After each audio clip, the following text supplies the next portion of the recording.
L'entrevue Agri Demain ici au cœur du Salon international de l'agriculture 2022. Jessica Attessier, bonjour. Bonjour. On l'évoquait, saveur de l'île, Noirmoutier, forcément un idéal de saveur.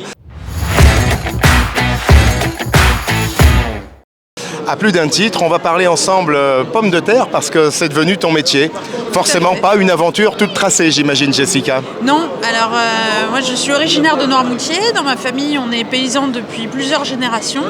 On cultive à la fois la pomme de terre primeur et on a également des marais salants où on fait du sel de Noirmoutier. Et moi je suis revenue à la terre il y a une petite dizaine d'années. J'ai pris la suite de mon papa qui prenait sa retraite. Et avec mon conjoint, on s'est installé sur l'exploitation familiale.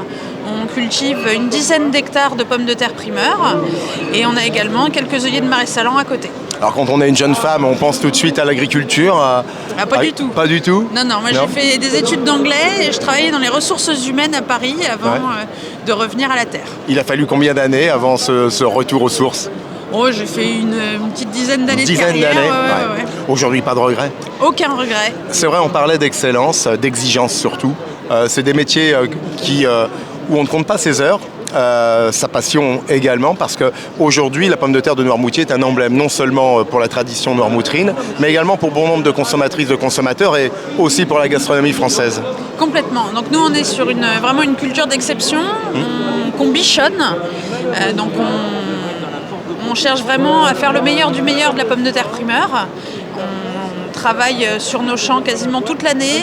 Il y a une phase de préparation des champs qui débute à l'automne. Oui, c'est une caractéristique de Noirmoutier, on peut l'expliquer quand même. Oui.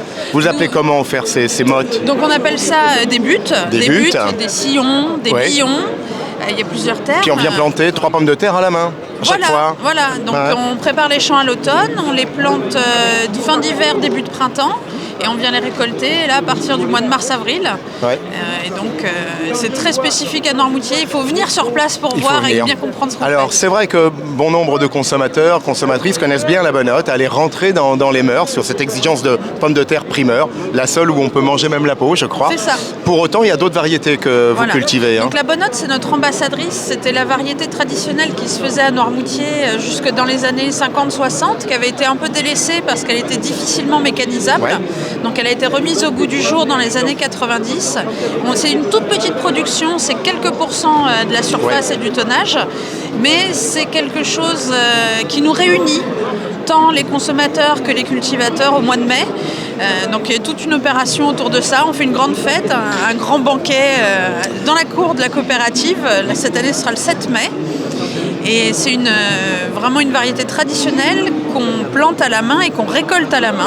Totalement. C'est vrai que pour ceux qui ont le plaisir de l'avoir déjà savouré, c'est un moment attendu. Ça, c'est important. Oui, et puis c'est une saveur très particulière. La Bonnotte a une saveur plutôt châtaigne que les autres variétés qu'on peut faire sur Noirmoutier. La première, c'est la Sirtema. C'est une petite pomme de terre un peu ronde. Qu'on connaît bien. Elle a une saveur plutôt noisette. Et après, on part sur d'autres variétés comme la Lady Christelle, qui sont très fondantes, très sucrées. Oui, qu'on retrouve beaucoup dans la restauration également. Nos chefs en sont friands. Alors justement, c'est vrai que vous avez cette physionomie entre terre et mer, Noirmoutier. Vous avez su préserver, je dirais, vos terres agricoles. C'est vrai que Noirmoutier est un écrin, il n'y a pas d'immeuble. On retrouve finalement ce plaisir de savourer l'île. Il y a eu un enjeu aussi avec beaucoup de pédagogie pour créer ces routes des saveurs. C'était important en tant que coopérateur de s'organiser pour passer des messages ensemble. Oui, c'est tout l'objet de l'association Les Saveurs de l'Île qui réunit nos 4 coopératives. Ça permet à la fois de faire de la promotion autour de nos productions locales et aussi ça permet aux producteurs de se retrouver et d'apprendre à connaître les différentes productions, donc le sel, la pomme de terre, la pêche et les huîtres.